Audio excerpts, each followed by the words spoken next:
feel like there's a lot of good indie projects, it's just hard to find them.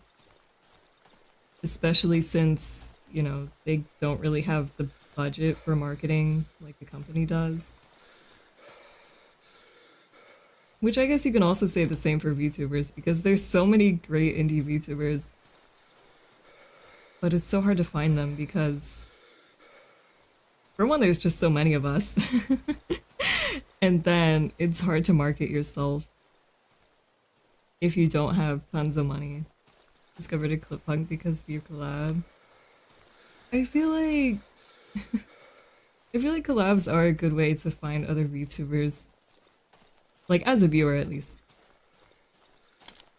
And even for me as a VTuber fan, even before I was a VTuber, it's nice to be able to find other VTubers through collabs that my Oshis do. I just feel like even though I've spent so much time as like a VTuber and on the platform, I still feel like I don't really get the algorithm. And I mean, I guess that's probably the same for a lot of other YouTubers. And I mean, it is frustrating sometimes, but overall I just try to have fun.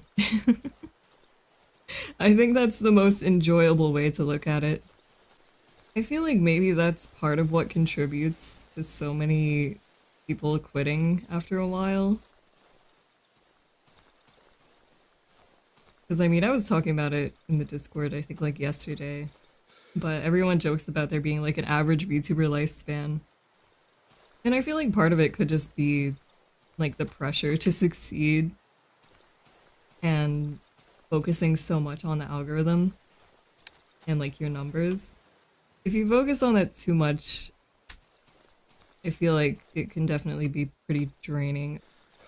Because I feel like a lot of people, well, not a lot, but I feel like some people do go into VTubing thinking that it's gonna be an instant path to success, but it's like any other way of making content, really. At first, you could get by just by how niche it was to be a VTuber. But now that it's grown so much, you need to actually, put a little more effort into it than just being a VTuber. I would never accuse anyone, but I feel like there are some people in this space that aren't super passionate about VTubing. That's just my opinion, though. That's just my opinion.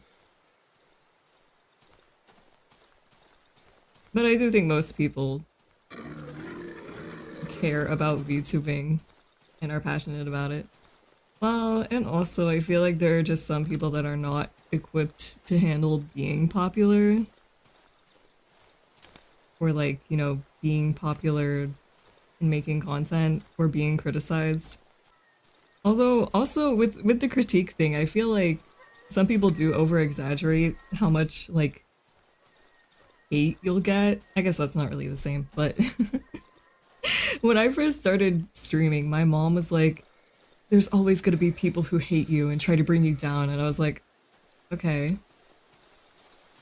But I really haven't experienced any of that. Besides a few, like, one-off comments here and there, I feel like I really haven't had it that bad. Although, I guess I don't do anything too controversial. I pretty much just play games. Sad how some will spend a lot of money into VTubing and drop not that long after. I have seen that before and it does make me kind of sad. Especially when people get these really great models.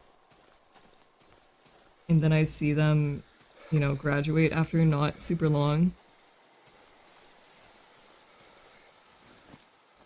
But I feel like at first it's good to not invest that much into VTubing. Because like I said, when I started out, I spent like, I think the total was like $150. And that was just for rigging. And I could have gotten it cheaper if I hadn't drawn my own art. I could still get it for a reasonable price, I feel like. I mean, it is nice to be able to make my own model, but I feel like it's still reasonably cheap to get into VTubing, especially if you want to get like a PNG first. Or there's tons of pre-made models also. The Fiverr rigging. Well, this model was also rigged through Fiverr, because when I got this model, VGen still wasn't really like a big thing yet. Which, I mean, I did shell out quite a bit of money to get this one rigged, but like I could comfortably afford it. And I wanted to get it rigged super well. I think it's just good to be able to experiment and stream first before you actually have like a huge debut. On the hate comments topic, have you received weird DMs? Actually, no. I think when I started out, my mom also said something about that. But I don't think I've ever really gotten a weird DM. I've gotten a few strange marshmallows, but that's not really the same thing, I feel like. And the only weird DMs that I get are from like Twitter bots.